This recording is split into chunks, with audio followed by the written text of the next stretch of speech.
Langkahnya terhenti saat melihat sosok raksasa itu sedang menggulung tubuhnya di bawah pohon besar, tengah menyantap sejenis buah yang tak ia kenal, menggunakan ujung ekornya untuk menjatuhkan buah dari ranting. Ular itu menoleh, matanya kembali menatap Ayu. Tapi sebelum melanjutkan ceritanya, mohon dukungannya untuk channel ini dengan subscribe, like, dan kasih komentar yang positif. Tersesat di gunung, diselamatkan ular raksasa. Begini ceritanya.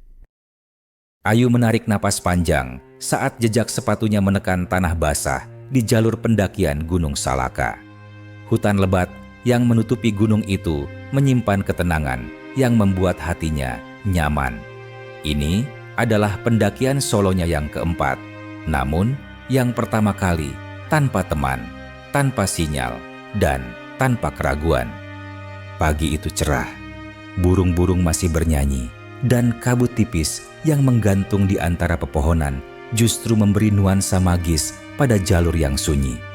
Ayu merasa seolah gunung ini menyambutnya hingga jam menunjukkan pukul 2 siang saat langit tiba-tiba mendung tanpa peringatan. Cepat sekali berubah, gumamnya, memandangi awan kelabu yang bergulung di atas. Dalam hitungan menit, kabut turun tebal, menyelimuti hutan seperti tirai putih. Suara burung menghilang, digantikan oleh keheningan yang menakutkan. Ayu segera mengaktifkan GPS dan melihat kompas digitalnya. Namun layar hanya menunjukkan simbol error, seperti tak mampu membaca arah. Ia mencoba tetap tenang, berjalan perlahan sambil mengikuti naluri. Tapi jalan setapak yang tadi jelas, kini bercabang dan tertutup semak liar. Papan penunjuk yang seharusnya ada di titik ini tak terlihat. Ayu mulai sadar, ia telah keluar dari jalur pendakian resmi. Kabut makin tebal. Bayangan pepohonan tampak seperti sosok-sosok asing yang mengintai dari kejauhan. Setiap langkah seperti memasuki dunia yang tak dikenal.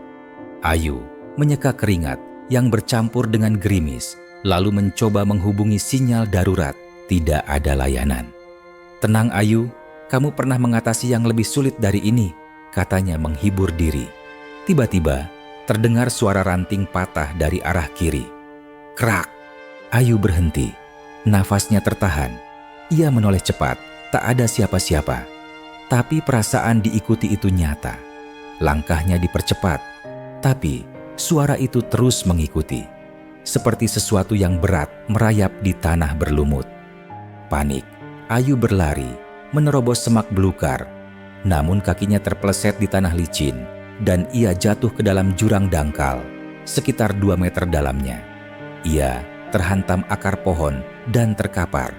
Pandangannya berputar, dunia terasa miring.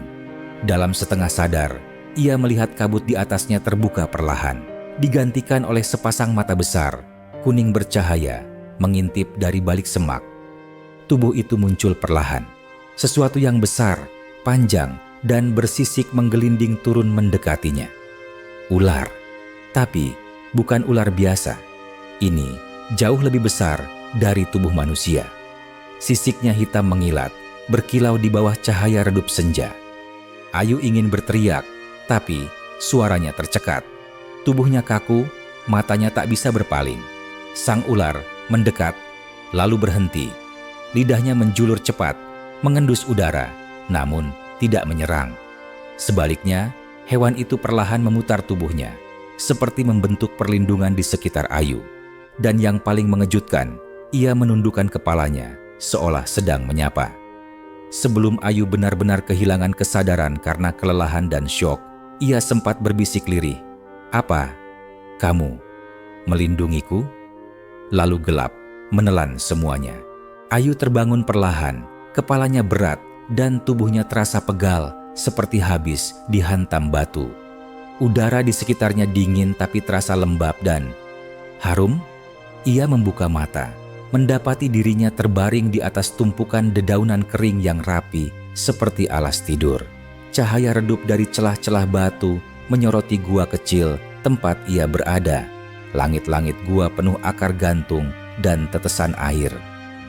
Ia duduk pelan, memegang kepalanya yang berdenyut. Tas ranselnya masih ada, tapi beberapa peralatannya berserakan. Anehnya, seseorang atau sesuatu telah menatanya kembali. Tak ada luka serius, hanya beberapa memar dan goresan kecil di kakinya. Tapi yang paling mengganggunya adalah bagaimana ia bisa sampai di sini. Ingatannya kembali samar-samar, suara ranting patah, kabut tebal, jurang, dan mata besar kuning menyala. Ayu menahan napas saat mendengar suara gesekan lembut dari mulut gua. Perlahan, bayangan hitam raksasa muncul dari balik kegelapan. Tubuh panjang itu bergerak tenang, tak tergesa. Sosok itu kini tampak jelas. Seekor ular raksasa, panjangnya mungkin lebih dari 5 meter, bersisik hitam legam dengan kilau keperakan. Matanya, ya, benar, mata kuning menyala itu. Ayu membeku di tempat. Ia ingin bergerak, kabur, berteriak, tapi tubuhnya tetap kaku. Bukannya ketakutan murni, yang ia rasakan justru campuran antara takjub dan gemetar. Ular itu mendekat pelan, lalu berhenti sekitar 2 meter darinya. Ia mengangkat sedikit kepalanya, menatap Ayu lurus-lurus seolah ingin berkata, "Tenanglah, aku tak akan menyakitimu." Ayu menggerakkan bibirnya pelan. "Kamu yang menolongku?" Tak ada jawaban, tentu saja. Tapi ular itu menjulurkan lidahnya cepat, lalu memutar tubuhnya dan mendorong sebatang ranting kering kecil ke arahnya. Di ujung ranting itu tergantung buah hutan berwarna merah tua, sejenis beri liar. Ayu menatap buah itu, lalu ke arah ular. "Kamu kasih aku makan?" Lidah ular itu menjulur lagi, dan ia meringkuk tenang di sudut gua, seperti menunggu. Dengan tangan gemetar, Ayu mengambil buah itu. Saat menggigitnya, rasa asam manis langsung menyegarkan mulutnya. Meski ragu, ia melahap semuanya. Dalam hati ia tahu, jika ular ini berniat membunuhnya, ia sudah jadi bangkai sejak kemarin. "Kenapa kamu nolong aku?" bisiknya. Ular itu hanya menatap, tenang, seolah tahu ia sedang ditanya, tapi memang tak bisa menjawab. Hari berganti malam. Gua menjadi lebih gelap, hanya diterangi kilatan cahaya bulan yang masuk dari sela batu. Ayu tak bisa tidur. Ia menatap sosok besar yang masih bergelung di sudut, tenang seperti batu. Tapi matanya tak pernah tertutup. Ia mengawasi. Namun anehnya, Ayu tak merasa terancam. Justru ada rasa aman, seolah ia sedang dijaga. Sesekali, angin malam menerpa dari luar gua, membawa bau lembab tanah dan dedaunan. Tapi ular itu tetap tak bergerak. "Kalau kamu bisa dengar," Ayu berbicara pelan, matanya mulai berat. "Terima kasih." Sesaat sebelum tertidur, ia melihat mata hijau itu berkedip pelan. Lalu, semuanya larut dalam keheningan malam. Pagi datang perlahan, menembus celah gua dengan sinar keemasan yang menghangatkan udara dingin. Ayu terbangun dengan kepala yang jauh lebih ringan dan tubuh lebih segar. Luka-lukanya mulai mengering, dan meskipun tubuhnya masih pegal, ia bisa berdiri tegak. Ia menatap ke arah tempat ular raksasa itu tidur malam tadi. Kosong, panik sesaat melintas. Ayu melangkah keluar gua dengan hati-hati. Hutan menyambutnya dengan semilir angin dan suara serangga pagi. Namun yang paling mencolok adalah jejak panjang di tanah, seperti jalur bekas tubuh besar yang menyeret perlahan ke arah timur. Jejak ular. Ia mengikuti jejak itu sambil memanggil pelan, "Hei, kamu di mana?"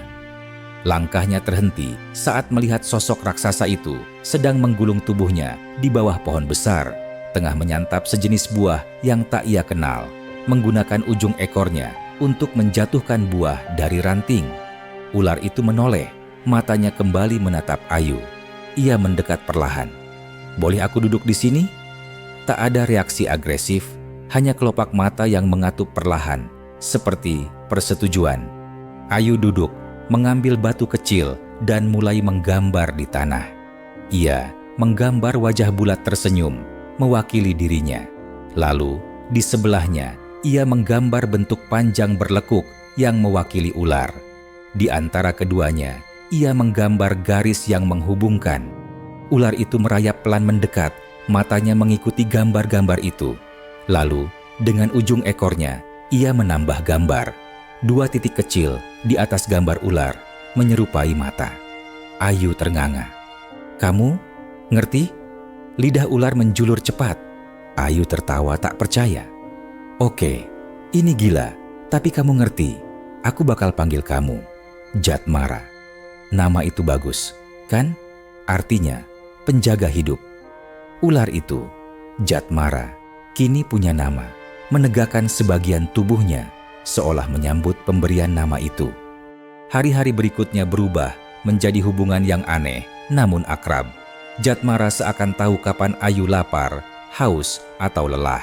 Ia menunjukkannya ke mata air tersembunyi di balik batu besar, mengajaknya menelusuri jalur rahasia yang tak ada di peta, bahkan menyingkirkan duri-duri dan dahan agar Ayu bisa lewat. Saat malam tiba, mereka kembali ke gua. Ayu mulai bicara pada Jatmara seperti teman lama, meskipun ia tahu takkan ada balasan. Tapi entah bagaimana, suasana itu menenangkan. Setiap angin bertiup, setiap gerakan daun, seolah menjadi bagian dari bahasa mereka yang tak terucapkan. Suatu malam, Ayu duduk menatap langit malam di mulut gua. Ia berkata, pelan, "Aku tahu aku harus pulang. Keluargaku pasti khawatir. Tapi, aku takut begitu aku keluar dari sini, kamu akan menghilang, seperti mimpi." Jatmara melingkarkan sebagian tubuhnya di dekat Ayu. Kepalanya mendekat pelan ke bahu Ayu, seperti pelukan diam-diam. Air mata Ayu mengalir. Ia tak tahu mengapa bisa begitu terikat dengan makhluk yang tak bisa bicara, tak bisa menyentuh dengan lembut, tapi justru lebih mengerti dirinya dari manusia manapun yang pernah ia temui. Keesokan harinya, Jatmara bergerak ke arah barat laut, seolah ingin menunjukkan sesuatu. Ayu mengikuti, percaya sepenuhnya. Di ujung jalur yang mereka lewati, Ayu berdiri di sebuah tebing tinggi. Dari sana, ia melihat lembah jauh di bawah, dan di sisi lain, sebuah jalur pendakian resmi, samar namun jelas. Jalur yang ia kenali. "Ini jalan pulang," bisiknya. Jatmara hanya diam, matanya menatap jauh ke depan. Tapi Ayu tahu, saat perpisahan akan segera tiba. Langkah kaki Ayu berhenti di tepian tebing saat ia menatap jalur pendakian resmi di kejauhan. Hanya berjarak sekitar 1 kilometer menurun ke bawah sana, dan ia bisa kembali ke dunia yang ia kenal. Dunia yang dipenuhi manusia, sinyal, dan suara bising. Namun, di tengah ketenangan hutan pagi itu, udara tiba-tiba berubah. Angin mendadak berhenti. Hening menggantung berat di antara pepohonan. Jatmara, yang tadi berdiri tenang di samping Ayu, tiba-tiba mengangkat kepala tinggi dan mendesis, bukan dengan ancaman, tapi peringatan. Dari arah sisi hutan yang gelap, terdengar suara berat. Suara yang membuat kulit merinding dan tubuh menegang. Dari balik bayangan pohon, muncul sosok besar.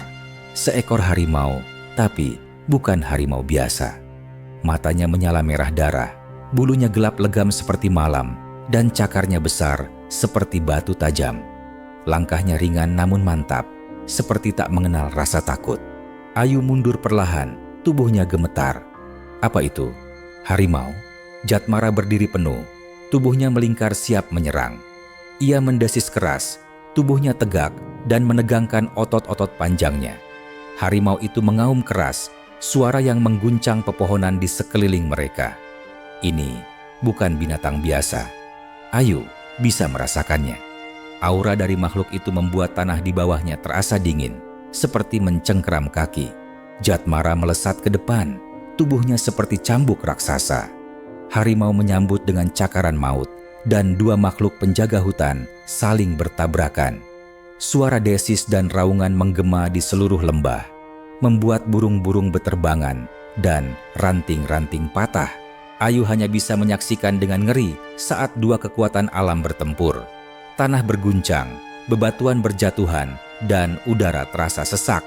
Jatmara berusaha menghindar, memutar tubuhnya dengan kecepatan luar biasa. Tapi harimau itu lincah dan cerdik, menyerang dari berbagai arah, mencoba menusuk tubuh Jatmara dengan cakar dan taringnya.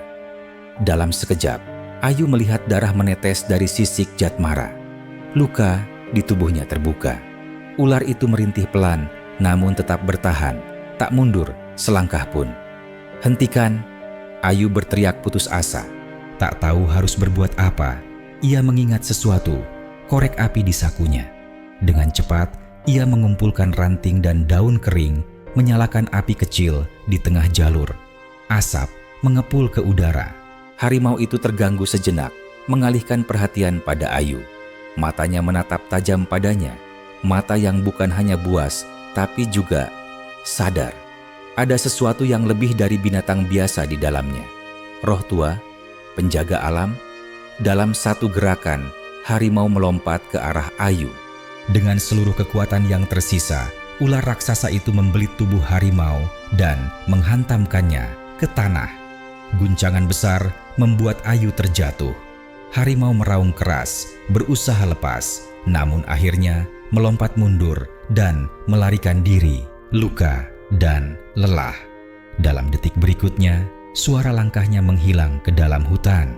Ayu berlari ke arah Jatmara, yang kini tergeletak lemas, tubuhnya terluka parah dan napasnya berat. "Jatmara, Jatmara jangan mati, kamu udah selamatin aku." Suaranya pecah, air mata jatuh tanpa henti. Ular itu menatapnya lemah. Matanya masih bersinar, namun tak secerah biasanya. Ia mengangkat kepalanya sedikit, menatap jalur di bawah bukit, arah jalan pulang Ayu. Ayu menggenggam sisi tubuh Jatmara, meski dingin dan berdarah. "Aku nggak akan ninggalin kamu. Kamu juga harus pulang ke tempatmu." Jatmara tidak bergerak, tapi perlahan ia mulai menggeliat, berjuang berdiri meski tubuhnya gemetar. Dengan sisa tenaganya, ia mulai berjalan perlahan menuruni jalur. Ayu ikut mendampingi, membantunya sebisa mungkin. Setiap langkah adalah perjuangan, tapi mereka terus melangkah bersama. Langkah demi langkah membawa Ayu dan Jatmara menuruni lereng hutan Gunung Salaka, menuju perbatasan antara alam liar dan dunia manusia. Di kejauhan, menara pemantau pendaki dan pos jaga mulai terlihat, kecil tapi nyata. Beberapa bendera berkibar lemah ditiup angin. Itu adalah bukti Ayu hampir pulang. Namun di sisi lain, Jatmara semakin melemah. Tubuh raksasa itu kini penuh luka. Gerakannya lambat, pernapasannya berat dan tak berirama. Sisik hitamnya, yang dulu berkilau seperti obsidian, kini kusam dan retak-retak, seperti batu tua yang tergerus waktu. Setiap gerakan menggores tanah, meninggalkan jejak panjang yang getir di hati Ayu. "Kamu nggak bisa ikut sampai bawah," gumam Ayu. Suaranya pecah. "Kalau orang-orang lihat kamu, mereka pasti nembak kamu, jebak kamu. Aku nggak akan biarin itu terjadi." Jatmara berhenti di balik pohon besar, beberapa puluh meter dari batas hutan. Ia menatap Ayu lama. Tak ada kata-kata, tak ada suara, hanya mata itu. Mata yang sama, yang pertama kali ia lihat saat jatuh di jurang. Ayu berlutut dan menyentuh sisik dingin itu. Ia menyandarkan keningnya pada kepala Jatmara, lalu berbisik, "Terima kasih, kamu bukan cuma penyelamatku. Kamu, temanku, keluargaku." Tiba-tiba, angin berhembus kuat dari arah hutan. Udara menjadi hangat dan kabut pelan-pelan mulai turun dari puncak. Aneh, kabut itu bergerak hanya mengelilingi Jatmara, seolah alam sendiri datang menjemputnya. Ayu menatap tak percaya saat tubuh Jatmara perlahan memudar dalam kabut. Pertama ujung ekornya, lalu perlahan seluruh tubuhnya menjadi siluet kabur, seperti dilahap oleh hutan itu sendiri. "Jatmara," bisiknya terisak. Suara lembut seperti desis angin terdengar di telinganya. Bukan dari mulut, bukan dari udara, tapi langsung dari dalam pikirannya. "Pulanglah, kamu sudah kuat, dan hutan ini akan selalu mengingatmu." Kemudian, hening. Ayu berdiri diam, tubuhnya gemetar. Di tanah, hanya tersisa jejak panjang sisik yang tergores menuju pepohonan.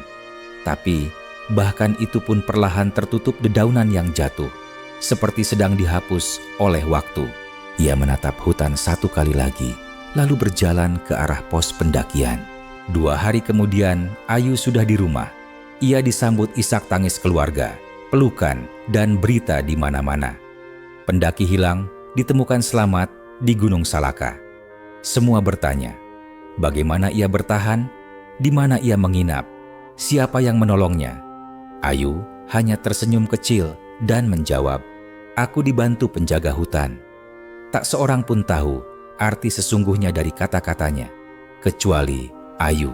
Bertahun-tahun berlalu, Ayu menulis buku. Judulnya, Penjaga Kabut, Kisah dari Gunung Salaka.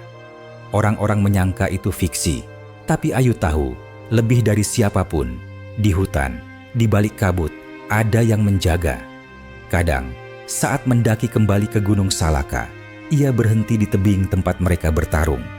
Ia akan menaruh buah merah kecil di atas batu, menunduk pelan, lalu berbisik, "Sampai jumpa lagi Jatmara."